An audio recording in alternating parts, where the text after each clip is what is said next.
시청자 여러분 안녕하십니까? 뉴스7 전북 봉효정입니다. 내일부터 나흘간의 설 연휴가 시작됩니다. 오랜만에 가족과 함께 즐겁고 의미 있는 명절 보내시길 바랍니다.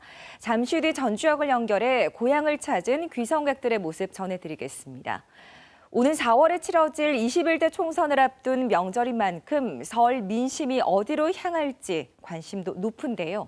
전문가와 함께 전북 지역 총선 구도 짚어보겠습니다. 뉴스7 전북은 페이스북과 유튜브를 통해서도 실시간 중계됩니다. 먼저 오늘 주요 소식부터 살펴보겠습니다.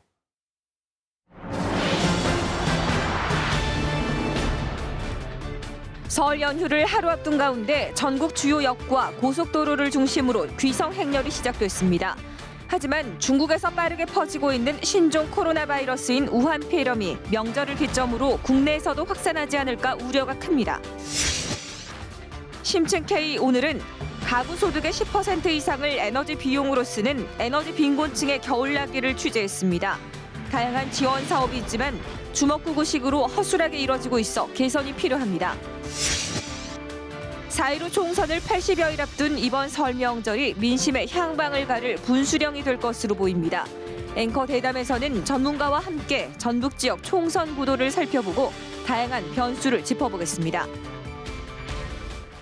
네, 설 연휴를 하루 앞두고 고향을 찾는 민족 대이동이 시작됐습니다. 이번 연휴는 나흘로 짧아서 혼잡이 예상이 되는데요. 전주역에 취재기자 나가 있습니다. 안승길 기자 귀성 상황 전해주시죠. 네, 제가 나와 있는 전주역도 운종일 고향을 찾는 인파로 붐볐는데요. 역 광장은 기차에서 내려 가족들과 반갑게 인사하고 집으로 향하는 귀성객들의 발길이 이어지고 있습니다. 내일 서울에서 전주와 익산으로 향하는 KTX 등 열차표와 설 당일과 다음 날 서울로 가는 열차표는 거의 매진된 상황입니다. 역 귀성객이나 연휴 기간 여행을 떠나는 분들도 대기실을 가득 채우고 있는데요. 홈페이지와 스마트폰 애플리케이션 등으로 예매 가능한 표가 있는지 틈틈이 확인하시는 게 좋겠습니다. 전주 시외버스 터미널과 고속버스 터미널 역시 전국 각지에서 고향을 찾는 분들로 종일 북적였는데요. 귀성객들은 양손 가득 선물을 들고 가족들 품으로 바삐 발걸음을 옮겼습니다. 전주에서 고향으로 떠나는 분들과 인천공항으로 향하는 여행객들도 잇따랐는데요. 고속도로 상황을 살펴보면 오후 7시 현재 서울에서 전주까지는 4시간 30분, 서서울에서 동군산까지는 4시간 20분이 걸릴 것으로 보입니다. 한국도로공사 전북본부는 연휴 기간 귀성은 설 전날인 내일 오전, 귀경은 설 당일 오후에 도로가 가장 혼잡하고 하루 평균 33만 5천 대의 차량이 전북을 찾을 것으로 내다봤습니다. 지금까지 전주역에서 KBS 뉴스 안승길입니다. 어제 전북에서도 중국 우한 폐렴 감염 의심 환자가 나왔다는 소식에 보건당국과 지역사회가 바짝 긴장했는데요. 다행히 음성으로 나왔지만 이동 인구가 많은 설 연휴를 맞아서 확산 가능성에 우려가 큽니다. 김진희 기자가 취재했습니다. 전주에 있는 모 대학 교직원과 학생 등 20명은 지난 7일부터 엿새 동안 중국을 다녀왔습니다. 대학생 25살 A씨가 발열과 기침 증상이 있다며 보건당국에 신고하고 곧바로 전북대병원 음압병실에 격리됐습니다. 폐렴이 발병한 우한시에 나흘 동안 머물렀던 것으로 밝혀졌습니다. 다행히 우한 폐렴과는 관계없는 A형 독감으로 판명돼 집으로 돌아가기는 했지만 아직 안심할 단계는 아닙니다. 함께 우한시를 다녀온 일행 가운데 잠복기를 거쳐 의심 증상이 또 나올 가능성을 배제할 수 없어서인데 설 연휴가 고비입니다. 우한시를 갔다 온 경우가 제일 문제가 될 수 있고 아니면 지금은 중국 전역으로 좀 번지고 있거든요. 2주 이내에 발생하지 않으면 사실은 거의 없다고 볼 수도 있습니다. 전라북도는 14개 시군에 선별 진료소를 지정해 대비하고 있습니다. 최근 중국을 다녀온 뒤 열이 나거나 감기 증상이 있다면 먼저 병원으로 가지 말고 콜센터 1339번이나 시군 보건소에 먼저 전화 상담부터 해야 합니다. 메르스 유행 때처럼 의료기관에서의 전파를 막기 위해서입니다. 구급 차량으로 보호복을 착용을 하고 그분에게 가서 그 차량으로 격리병상으로 이송을 합니다. 그래서 격리병상 안에서 검체 채취를 하게 돼 있어요. 질병관리본부는 이동 인구가 많은 설 연휴 기간 기침 등 호흡기 증상이 있는 경우 반드시 마스크를 착용하고 손 씻기 등 개인 위생 수칙을 철저히 지켜줄 것을 당부했습니다. KBS 뉴스 김진희입니다. 민주당과 한국당은 각각 12번째와 7번째 영입 인사를 발표하며 본격적인 총선 준비에 돌입했습니다.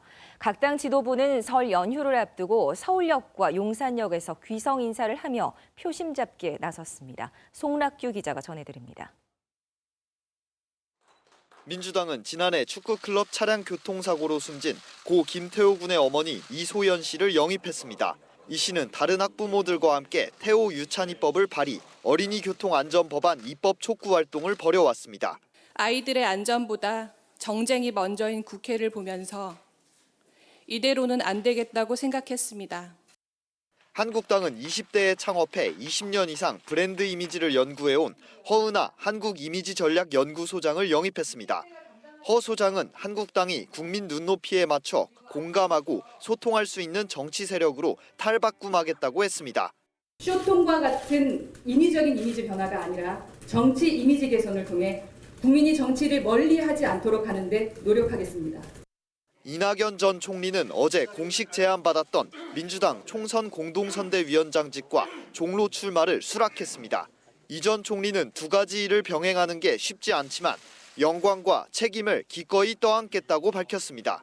당 해체를 주장했던 김세연 의원이 공관위원으로 임명된 한국당 공천관리위원회는 오늘 첫 회의를 열었습니다. 공관위원인 이석연 전 법제처장은 황교안 대표를 포함해 당 지도부는 공천 업무에서 손을 떼라 했고 황 대표는 공관이 자율에 맡기겠다고 말했습니다. 각 당은 용산역과 서울역에서 귀성 인사를 하며 설 민심 잡기에 나섰습니다. KBS 뉴스 송락규입니다. 조국 전 법무부 장관의 자녀 입시 비리 의혹과 관련해 검찰이 최강욱 청와대 공직기강 비서관을 재판에 넘겼습니다. 조 전 장관 아들의 인턴 증명서를 허위로 발급해줘 대학원 입시에 활용하게 한 혐의인데 윤석열 검찰총장이 직접 기소를 지시한 것으로 확인됐습니다. 이지윤 기자입니다. 조국 전 법무부 장관 의혹과 관련해 검찰이 최강욱 청와대 공직기강 비서관을 업무방해 혐의 공범으로 불구속 기소했습니다. 기소 지시는 윤석열 검찰총장이 직접 한 것으로 알려졌습니다. 윤 총장은 어제 이후 3차례 이성윤 중앙지검장에게 기소를 지시했지만 지검장이 결재를 하지 않았고 결국 오늘 수사 담당자인 차장 결재로 기소가 됐습니다. 최 비서관은 2017년 법무법인 청맥에서 변호사로 활동하던 시절 조 전 장관의 아들 조모 씨가 자신의 사무실에서 인턴을 했다며 허위로 증명서를 만들어줘 입시에 활용하게 한 혐의를 받고 있습니다. 앞서 조 전 장관은 이 증명서를 아들의 대학원 입시에 제출해 입학사정 업무를 방해한 혐의로 지난달 기소됐습니다. 최 비서관은 어제 윤도한 청와대 국민소통수석을 통해 조 전 장관 아들이 2011년부터 2018년 사이에 4차례 실제로 인턴 활동을 했고 이 가운데 3차례 확인서를 발급해줬다고 주장했습니다. 또 인턴 활동 여부를 입증할 출근부나 근무 기록이 없는데도 검찰이 일방적으로 혐의를 만들어냈다면서 검찰권의 전형적인 남용이라고 비판했습니다. 이와 관련해 검찰 관계자는 최 비서관 변호사 사무실의 직원들을 조사했지만 조 씨를 봤다는 사람이 한 명도 없었다고 밝혔습니다. 또 최 비서관과 조 전 장관 사이의 대화 내용 등 물적 증거를 확보해 충분히 혐의를 입증할 수 있다고 설명했습니다. 최 비서관 소환을 놓고도 논란이 벌어졌습니다. 검찰은 최 비서관을 3차례 소환 통보를 했고 이 중 2차례는 피의자 신분으로 서면 통보를 했다고 밝혔습니다. 하지만 최 비서관은 피의자 신분으로 통보를 받은 적 없다고 재차 반박하기도 했습니다. KBS 뉴스 이지윤입니다. 법무부가 오늘 중간 간부급 이하 검사 759명에 대한 상반기 인사를 발표했습니다. 청와대 하명 수사 의혹과 조국 전 법무부 장관 일가 비위 등 굵직한 현안 수사에 실무를 지휘한 차장급 검사들이 대폭 교체됐습니다. 김수연 기자입니다. 법무부가 오늘 고검 검사급 검사 257명과 일반 검사 502명 등 759명에 대한 상반기 인사를 발표했습니다. 지난 8일 고위 간부급 인사를 발표한 지 보름 만입니다. 조국 전 법무부 장관 일가 비위 수사와 관련해 최근 장례식장에서 이른바 항명 논란을 일으켰던 양석조 대검 선임연구관은 대전 고검 검사로 전보됐습니다. 같은 수사 라인에 있는 송경호 서울중앙지검 3차장 검사는 여주지청장으로, 고형곤 서울중앙지검 반부패수사 2부장은 대구지검 반부패수사부장으로 전보됐습니다. 청와대 하명수사 의혹 수사를 지휘한 임현 대검 공공수사정책관은 대전지검 차장검사로, 신봉수 서울중앙지검 2차장 검사는 평택지청장으로 전보됐습니다. 또 신자용 1차장 검사와 한성리 4차장 검사도 각각 부산 동부지청장과 대구 서부지청장으로 전보돼 서울중앙지검 차장검사 4명이 모두 교체됐습니다. 유재수 전 부산경제부시장 감찰 무마 사건을 수사했던 홍승욱 서울 동부지검 차장검사는 천안지청장으로, 국회 패스트트랙 수사를 지휘했던 신흥석 남부지검 2차장은 청주지검 차장검사로 전보되는 등 굵직한 현안 수사를 지휘한 서울중앙지검과 동부지검, 남부지검의 차장검사들은 대폭 교체됐습니다. 한편 아직 수사가 마무리되지 않은 부장검사들은 상당수 자리를 지켰습니다. 청와대 선거 개입 수사를 맡은 김태은 서울중앙지검 공공수사 2부장과 유재수 감찰무마 의혹을 수사한 이정섭 서울 동부지검 형사 6부장이 유임됐고, 삼성바이오 분식회계 의혹 사건도 이복현 서울중앙지검 반부패수사 4부장이 경제범죄 형사부장으로 직함을 바꾸고 수사를 이어가게 됐습니다. 법무부는 현안 사건 수사팀을 대부분 유임했다며 이번 인사가 현안 사건의 수사팀 존속 여부와 아무런 관련이 없다고 밝혔습니다. KBS 뉴스 김수연입니다. 전주시의회 모 의원이 소속 상임위 피감기관에 자녀가 채용된 것을 두고 논란을 빚고 있다는 소식 여러 차례 전해드렸는데요. 시의회와 소속 정당이 뒤늦게 대책을 내놨지만 시간 끌기용 아니냐는 지적을 낳고 있습니다. 서승신 기자가 보도합니다. 전주시의회 피감기관에 해당 상임위 의원 자녀가 채용된 것을 놓고 KBS는 특혜 의혹과 함께 조례인 윤리강령 위반 소지 등을 집중적으로 보도했습니다. 전주시의회가 뒤늦게 대책을 내놨는데 법률 검토를 하겠다며 또다시 비켜섰습니다. 윤리위원회를 소집할 법도 한데도 사실상 시간 끌기에 나선 겁니다. 어떤 문제가 있나, 우리가 그냥 단순하게 얘기하는 것보다 그럼 가지고 이제 무게감 있게 하는 게 낫지 않겠어? 해당 의원의 복당을 최근 허용한 민주당도 자체적으로 조사하겠다고 밝혔지만 사실 확인이 먼저라는 점을 강조하고 있어 징계 등 제재로 이어질지는 불투명한 상황입니다. 당장 여론을 무마하기 위한 시간 끌기 전략이 아니냐는 지적이 나오고 있습니다. 이해충돌을 방지하기 위한 행동을 취하지 않은 것은 명백한 사실입니다. 국민권익위에 해석 요청을 통해서라도 이 문제가 신속하고 공정하게 조치될 수 있도록 행동을 취하겠습니다. 최근 수년간 전국 최하위권의 청렴도로 지역의 이미지까지 흐려온 전주시의회. 이번 논란을 계기로 환골 탈태의 모습을 보여야 한다는 목소리가 높습니다. KBS 뉴스 서승시입니다. 이어서 간추린 뉴스 정리했습니다. 전북 보건환경연구원이 설 연휴 기간 중국 우한발 신종 코로나 바이러스 등 감염병 차단 방역을 위해 비상근무에 들어갑니다. 특히 의심 환자가 나타나면 곧바로 의료 인력과 장비를 투입해 호흡기 바이러스 진단 검사 등을 빠르게 시행할 방침입니다. 더불어민주당 전북도당은 오늘 전주중앙시장에서 장을 본 뒤 고속버스 터미널 등을 찾아 귀성객들에게 명절 인사를 했습니다. 민주평화당 전북도당도 전주 남부시장과 모래내시장, 전주역 등에서 명절 민심 잡기에 나섰습니다. 정의당 전북도당은 어제 전통시장을 돌며 상인들에게 설 인사를 하고 애로사항을 청취했습니다. 전북교육청은 초등학교 예비 소집에 참석하지 않은 어린이 31명 가운데 15명의 소재가 파악되지 않았다고 밝혔습니다. 이들은 보호자와 연락이 끊기거나 주소지에 거주하지 않아 안전 여부가 불확실한 상태인 만큼 경찰에 소재 파악을 위한 수사를 요청했습니다. 정읍에서 출발해 김제를 거쳐 인천공항까지 하루 7차례 왕복 운행하는 공항 시외버스가 오늘부터 운행을 재개했습니다. 이 노선은 지난해 대법원 판결로 운행이 중단돼 그간 정읍과 김제 시민들은 전주로 나와 다른 공항버스를 타는 등 불편이 컸습니다. 이웃돕기 사랑의 온도탑이 21년 연속으로 100도씨를 달성했습니다.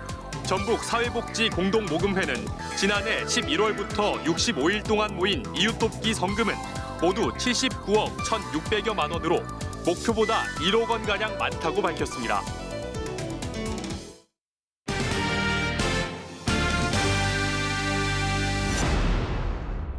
네, 예년보다 따뜻한 겨울이 이어지고 있습니다. 하지만 난방비가 부족한 에너지 빈곤층에게는 이번 겨울 추위도 매섭기는 마찬가지일 텐데요. 정부와 자치단체가 연탄이나 에너지 바우처 같은 다양한 지원 사업을 하고 있는데 과연 얼마나 도움이 될까요? 길금희 기자가 취재했습니다. 몸이 움츠러드는 겨울이지만 홀로 생활하는 허순의 할머니의 낡고 비좁은 방 안에선 온기라고는 찾아볼 수 없습니다. 겨울을 나려면 연탄 천장은 있어야 하지만 정부가 주는 40만 원가량의 연탄 쿠폰으로는 턱없이 부족해 이틀에 하루꼴로 연탄을 떼고 있습니다. 추워도 막 떼면은 떼는 것이 좀 무서워요. 그때 가서 또 모자랄까 싶어서요. 기초생활수급자인 박병수 할아버지. 연탄 갈기도 힘들 만큼 움직이는 게 불편해 가스보일러를 바꿨다가 난방비를 감당하지 못하고 있습니다. 연탄 보일러를 썼을 때 40만 원가량 줬던 지원금이 10만 원 안팎으로 줄어 한 달치 난방비를 내고 나니 남는 돈이 없습니다. 금년 겨울은 어떻게 지나나 걱정이죠.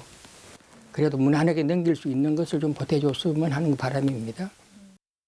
우리도 빈곤층일수록 더 비싼 에너지를 쓰고 있는 게 현재 문제거든요. 그러면 그 에너지에 비싼 에너지를 쓰는 것에 대해서 비율적으로 지원이 좀 필요하죠. 30년 넘게 허름한 조립식 주택에 사는 70대 노부부. 정부가 저소득층 가정에 200만 원을 지원해 보일러와 창호 등을 바꿔주는 에너지 효율 개선 사업을 신청했지만 떨어졌습니다. 기간 안에 신청하고도 예산이 없다는 이유로 우선순위에서 밀려난 겁니다. 올해는 안 된다고 하면 신청한 사람은 그거 엄청 기분이 상하지. 조금 일찍 했으면 해당이 될 건데. 이 장애인 가정은 신청한 지 한 달이 지났지만 아무런 통보조차 받지 못했습니다. 뭘 혜택을 입었으니까 안 해준다고 해도 상관없는데 이랬다 저랬다 말도 안 하고 안 해줬으니까. 전북 지역 기초생활수급자와 차상위 계층은 15만 7천여 명. 에너지 빈곤층에 대한 여러 지원 정책을 쏟아내고 있지만 여전히 사각지대에 놓인 채 힘겨운 겨울을 보내고 있습니다. KBS 뉴스 길금입니다. 네, 이어서 취재 기자와 함께 자세한 이야기 나눠보도록 하겠습니다. 자, 진유민 기자, 겨울이 더 힘든 이런 저소득층, 그러니까 에너지 빈곤층의 어려움은 해가 지나도 계속되고 있습니다. 에너지 지원 정책 어떤 것들이 있을까요? 네, 정부가 지원하는 정책은 크게 세 가지로 볼 수 있습니다. 연탄 바우처와 에너지 바우처, 그리고 에너지 효율 개선 사업인데요. 먼저 연탄 바우처 사업은 기초생활수급자와 차상위 계층 등 소외계층들이 연탄을 난방으로 사용할 경우 지원되는 사업입니다. 가구당 40만 6천 원, 평균적으로 연탄 500장을 구입할 수 있습니다. 그리고 에너지 바우처는 연탄에 한정하지 않고 전기나 도시가스 등 다양한 난방기구에 지원되는 사업입니다. 1인 가구부터 3인 이상 가구까지 9만 원에서 15만 원가량 지원됩니다. 여기에 단열재 등 난방을 위한 시설물을 교체해주는 에너지 효율 개선 사업이 있습니다. 네, 이렇게 난방비를 지원하는 사업은 여러 가지로 보이는데 사업별로 보니까 지원액에 좀 차이가 보입니다. 이런 부분 좀 개선이 필요하지 않을까요? 네, 일단 연탄 바우처인 연탄 쿠폰은 가구당 40만 6천 원을 지원합니다. 네. 현재 연탄 한 장이 800원 정도 하니까 500장을 구입할 수 있는 건데요. 이와 달리 에너지 바우처는 가구 수에 따라서 10만 원 안팎이 지원됩니다. 네. 그러니까 연탄 쿠폰과 비교하면 30만 원가량 차이가 나죠. 모두 산업통상자원부 소관이긴 한데 각각 담당하는 기관이 한국에너지공단과 한국광해관리공단으로 다르다 보니까 기준도 이렇게 천차만별인 상황입니다. 네, 그러니까 관리하는 기관도 천차만별이고 그에 따라서 금액도 달라질 수밖에 없다는 이야기인데 또 한 가지 이 에너지 효율 개선 사업도 몇 년 전부터 추진되는 것으로 알고 있습니다. 이 사업의 경우에 어떤 지원들이 되고 있습니까? 네, 이 또한 산업통상자원부 산하 한국에너지재단에서 지원하는 사업입니다. 네. 에너지 효율 개선 사업 대상은 기초생활수급자와 차상위 계층이고요. 특히 이 사업은 복지 사각지대에 해당하는 저소득 가구도 지원받을 수 있습니다. 에너지 빈곤층 취재를 가보면 그 살고 있는 집 자체가 단열이 안 돼서 아무리 난방을 틀어도 쉽게 온기가 퍼지지 않는 곳들이 많았는데요. 네. 이런 곳들의 벽체와 창호 등을 교체할 수 있게 가구당 평균 200만 원, 최대 300만 원까지 공사비를 지원해주는 사업입니다. 네, 이렇게 주택 개보수가 필요한 주민들이 분명히 적지가 않은데 탈락자도 많을 것 같거든요. 또 어떤 문제가 있을까요? 네, 당연히 공급이 수요를 따라가지 못하면 문제가 발생하겠죠. 네. 이 사업은 지자체가 지원이 필요한 주민을 한국에너지재단에 추천하게 돼 있습니다. 그런데 지자체가 신청자를 많이 받다 보니까 네. 자연스럽게 탈락자가 잇따라 발생하고 있는 문제가 있고요. 또 신청자가 많으니 정말 필요한 가구를 우선으로 선정하는 작업도 필요하겠죠. 네. 그런데 한국에너지재단이 인력이 한정돼 있다 보니까 일일이 확인할 수 없는 상황입니다. 그래서 지역별로 선정한 시공업체가 현장에서 진단에 공사가 이루어지고 있는데 그러다 보니 종종 공사비가 많이 나오는 가구가 우선순위로 올라가는 경우가 있다고 합니다. 네. 실제 지난해 감사원 조사에서 한 업체가 공사비를 부풀려 오다 적발되기도 했습니다. 네, 이렇게 정책마다 적지 않은 문제가 조금 지적이 되고 있는데 그렇다면 전문가들이 보는 개선된 에너지 정책 방향 어떻습니까? 무엇보다 예산 누수와 지원 대상 공백을 최대한 줄이는 게 큰 과제일 텐데요. 네. 전문가들이 제안하는 지원 정책 방향 직접 들어보시죠. 네. 연탄을 에너지원으로 활용한다는 이유로 연탄 공급에만 매달리도록 하는 이런 모습으로 이루어지다 보니까 이 예산이 제대로 활용이 안 되는 그런 측면들이 있고요. 대상자 중심으로 해서 에너지 정책이 이렇게 바뀌어야 되지 않을까. 네, 마지막으로 에너지 빈곤층에 대한 정확한 실태 조사조차 이루어지지 않았다 이렇게 나왔는데 개선이 필요한 부분 더 많아 보입니다. 어떻습니까? 네, 에너지 빈곤층은 전기료와 연료, 난방비를 말하는 광열비를 기준으로 구분할 수 있는데요. 에너지 구매 비용이 가구 소득의 10% 이상인 경우에 해당합니다. 네. 쉽게 설명하자면 소득 대비 난방비 비중이 높아서 의식주에 써야 할 비용이 상대적으로 적어지고 에너지를 필요한 만큼 사용할 수 없는, 사용하기 힘든 계층을 말하는 건데요. 네. 문제는 에너지 빈곤층에 대한 말들이 많지만 정부와 지자체가 이런 대상이 얼마나 되는지조차 제대로 알지 못하고 있다는 겁니다. 이러다 보니 정책을 위해 주먹구구식으로 지원되는 사례도 있다고 하고요. 네. 정부의 지원과 자치단체에서 주는 개별 지원까지 중복으로 받는 가구도 생기면서 정작 혜택이 돌아가야 할 곳에 지원이 미치지 않는 사례도 나오고 있습니다. 따라서 지원 대상을 객관적으로 추리고 합리적으로 지원하는 게 무엇보다 중요하다고 판단됩니다. 네, 그야말로 에너지 빈곤층에 대한 실효성 있는 대책이 나오길 기대해 보겠습니다. 진유민 기자와 함께했습니다. 고맙습니다.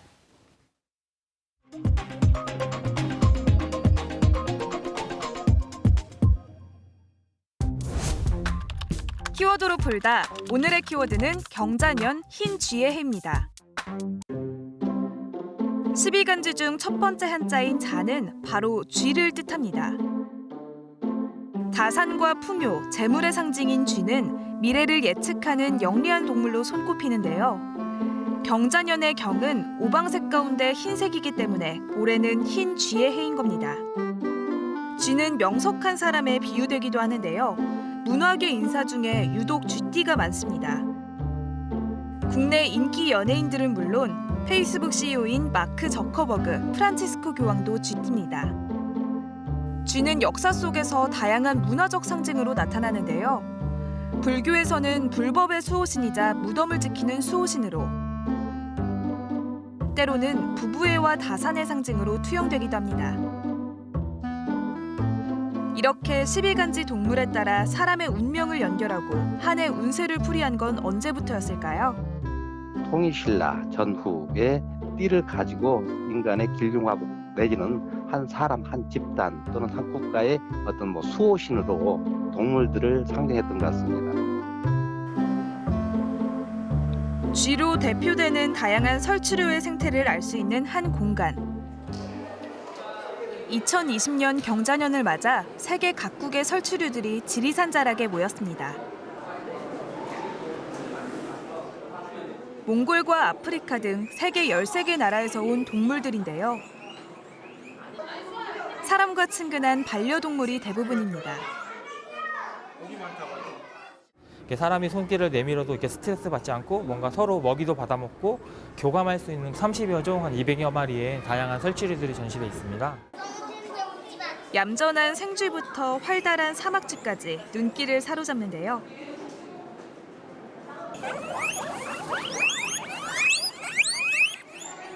울음소리가 독특한 기니피그는 아이들의 인기를 독차지합니다. 귀엽고 만지고 싶어요. 재밌었어요. 저 또 올 거예요. 쥐와 연관된 속설이나 다양한 쥐 이야기도 만날 수 있는데요. 12간쥐 중 쥐가 첫 번째로 나오는 이유. 야행성인 쥐의 습성 때문입니다. 밤 11시에서 새벽 1시 정북쪽 이 시간에 맞는 동물을 찾아봤더니만 이 시간에 쥐가 가장 활발하게 움직이고 있었다. 영리한 쥐는 미래를 예측하기도 합니다. 쥐가 보통 뭐 이렇게 재난 재해가 일어난다 하면은 제일 먼저 알아차리고 네. 재빠르게 움직이잖아요. 그런 것도 좀 영리하거나 뭔가 그런 눈치가 있는 걸까요? 삼국사기라든지 역사 기록에도 보면 쥐가 전체가 이사를 갔다.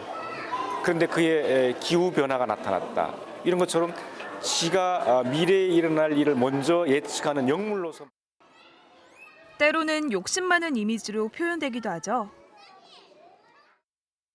동양쥐는 뭐 도둑이라는 이미지와 그다음에 이제 스펙성들의 식량을 훔쳐간 수탈의 이미지, 나쁜 이미지가 많은데요. 하지만 인류를 살리는 귀한 존재입니다.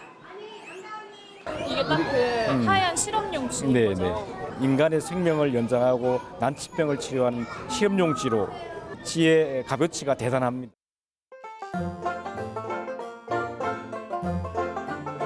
경자년 흰 쥐띠해에는 금년 성실하고 영리한 쥐의 기운을 받길 기원해 봅니다. 오늘 키워드로 풀다에서는 경자년 흰쥐의 해에 대해 알아봤는데요. 부지런하고 성실한 쥐처럼 알찬 한 해를 보내시길 바라겠습니다. 새해 첫 이슈로 바로 오는 4월에 치러질 총선을 꼽지 않을 수가 없습니다. 총선 출마 선언이 잇따르고 있는 가운데 이번 설 민심의 향방에 많은 관심이 쏠리고 있는데요. 오늘 앵커대담에서는 송기도 전북대학교 정치외교학과 명예교수 모시고 이제 80일 정도 남은 4.15 총선에 대해 얘기 나눠보도록 하겠습니다. 교수님 안녕하세요. 예, 안녕하세요. 네, 총선이 80일가량 남았습니다. 그런 가운데 정치권이 많이 어수선한데요. 예. 현재 각 당의 상황 어떻게 보고 계시는지 또 누가 출마하는지 좀 짚어주실 수 있으실까요? 예, 지금 이제 각 그 예비 후보들이 지금 이제 120일 전부터 등록을 했거든요. 네. 그래서 이제 그걸 좀 조사를 해보니까 이번에 예비 후보로 지금 현재 등록돼 있는 사람이 전라북도에 47명이 지금 예비 네. 후보로 등록이 되어 있습니다. 이 중에 민주당이 20명, 그 다음에 국가혁명배당금당이라는 당이 있어요. 네. 아마 이 방송을 시청하시는 분들 참 처음 들어보고 좀 생소한 이름일 텐데 지금 현재 16명입니다. 그러니까 네. 민주당 다음으로 많은 거예요. 그다음에 이제 우리 지역에 그 위에 이제 무슨 뭐 정의당 2명, 그다음에 평화당, 바른미래당, 민중당 등등 이렇게 한 명씩 있습니다. 네. 그리고 이제 무소속도 있고요. 그러니까 전체적으로 47명이 등록이 돼 있는데 아직 등록을 안 한 사람들이 있죠. 현역 의원들은 대체적으로 다 안 했습니다. 네. 그런데 이제 그러니까 지금 이제 여러분들이 시내에서 이렇게 명함도 나눠주고 뭐 플래카드도 좀 걸려져 있고 하는 사람들이 보면 약 한 50여 명의 사람들이 활동을 하고 있다 이렇게 이해할 수 있겠습니다. 네. 근데 이제 이들이 대체적으로 보면 대체적으로는 모든 주요 정당의 그 예비 후보들은 이 정치인 출신들이 많습니다. 그런데 앞에서 잠깐 이야기했던 국민현금 배당금당은 이게 이제 저 허경영 씨라고 있어요. 네네. 예전에도 쭉 정치에 나왔던 사람입니다. 조금 네. 좀 뭐 허본자라고 그래서 좀 어떻게 약간 코미디 같은 거죠. 정치를 약간 희극화하는 그런 건데 어쨌든 국민혁명 배당금당이라는 당을 작년 8월 달에 만들어서 이 상당히 그 후보는 많이 등록이 돼 있어요. 그쪽 후보가 보면 대체적으로 뭐 주불도 많고요. 네. 농업, 그다음에 무직 또는 뭐 요양보호사, 약사 등등 정말 다양한 다양하네요. 일반 네. 시민들이 다 들어가 있는 거예요. 그런 정당이 하여튼 만들어져 있습니다. 네. 지금 방금 말씀해 주신 것처럼 민주당이 예비후보가 47명이다라고 해주셨는데 민주당의 집중이 좀 돼 있는 것 같습니다. 이미 공천 경쟁이 치열한 모습일 것 같은데 어떻게 보십니까? 이제 방금 이제 47명 중에 20명이 민주당 네. 예비 후보예요. 네. 그 말은 이제 무슨 이야기냐면 지난 한 30년이 넘도록 우리 전라북도 지역에서는 민주당 공천을 받으면 당선이다. 이제 이런 많은 선례들이 있었어요. 네. 물론 지난 16대 선거에서는 국민의당 바람이 불어서 그렇게 되지 않았지만 그전에는 쭉 그랬단 말이죠. 근데 지금 가장 작년 말에 한 여론조사라든가 최근의 여론조사를 보면 민주당의 지지가 압도적으로 높이 나오고 있습니다. 그래서 또 그것이 이제 반복되는 거죠. 결국은 민주당의 지지를 받으면, 공천을 받으면 당선될 가능성이 높겠다. 그래서 많은 사람들이 민주당으로 지금 몰리고 있는 거예요. 네. 그래서 결국은 벌써 내부적으로 말이죠. 민주당 공천을 받기 위해서 이 예비 후보들 간에 잡음들이 많이 나오고 있습니다. 서로 고소고발하는 이런 잡음들이 벌써 나타나고 있습니다. 네, 방금 말씀해 주신 고소고발 이야기와 이어져서 일부 민주당 후보들이 청와대 이력을 둘러싼 신경전 만만치 않습니다. 총선 국면에서 득실을 따질 수 있을까요?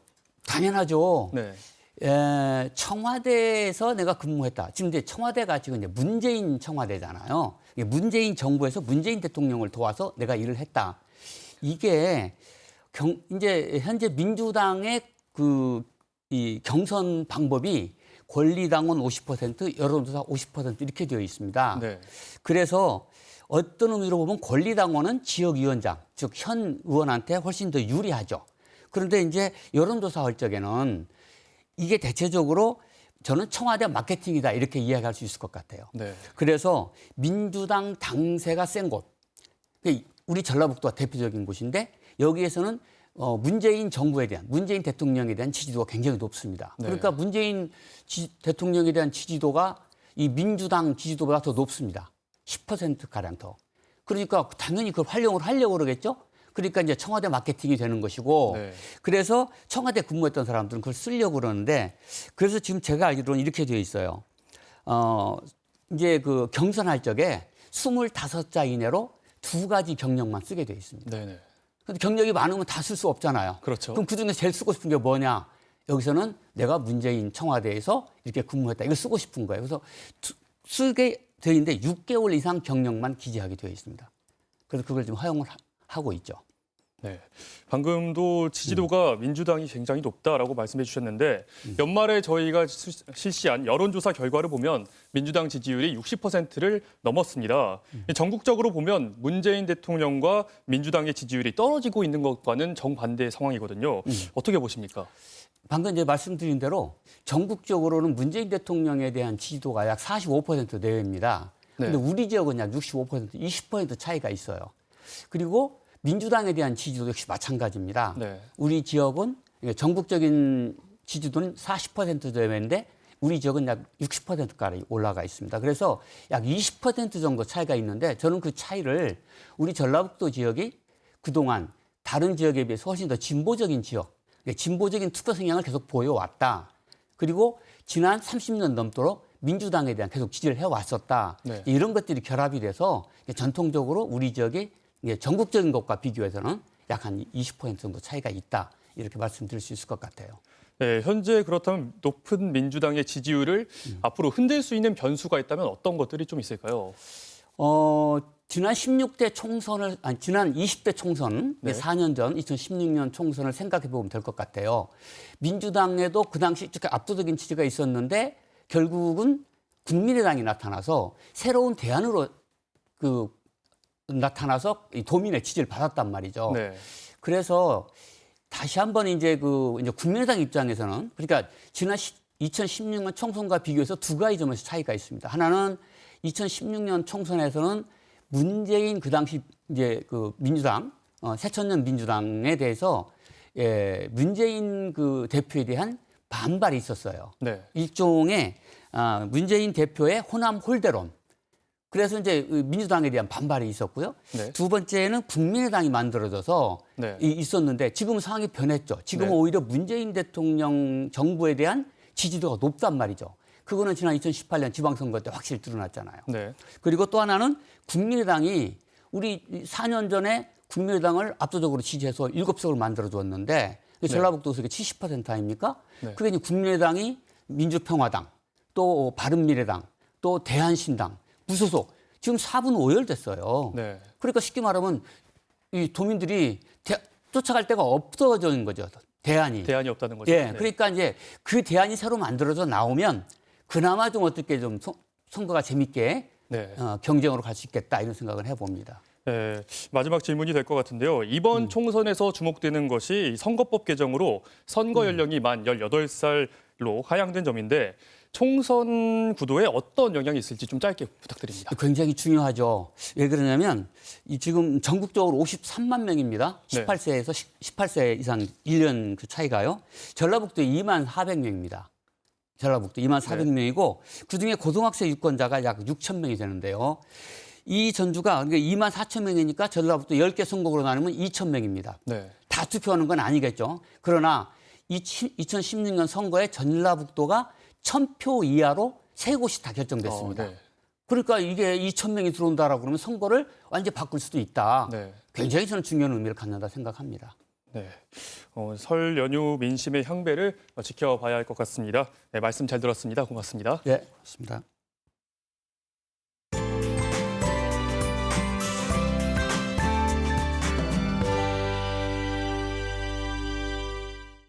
이번 설 연휴에는 큰 추위 없이 포근하겠습니다. 다만 비 소식이 자주 들어있는데요. 연휴 첫날인 내일은 고기압의 영향권에 들어 구름만 가끔 지나겠습니다. 설 당일인 모레까지는 평년보다 높은 기온 분포를 보이면서 포근하겠는데요. 귀경이 시작되는 일요일부터는 비가 시작되겠습니다. 무엇보다 고향으로 오가는 길 교통안전에 신경 써주셔야겠습니다. 볼에 닿는 공기는 포근하지만 공기가 탁해지겠습니다. 국외 오염물질과 국내에서 발생된 미세먼지가 엉키면서 공기질이 탁할 것으로 보이는데요. 야외 활동하실 때는 마스크를 착용하시는 게 좋겠습니다. 다음은 자세한 내일 날씨입니다. 서해안의 아침 최저기온 전주와 부안 2도, 그 외 대부분 지역은 1도 예상됩니다.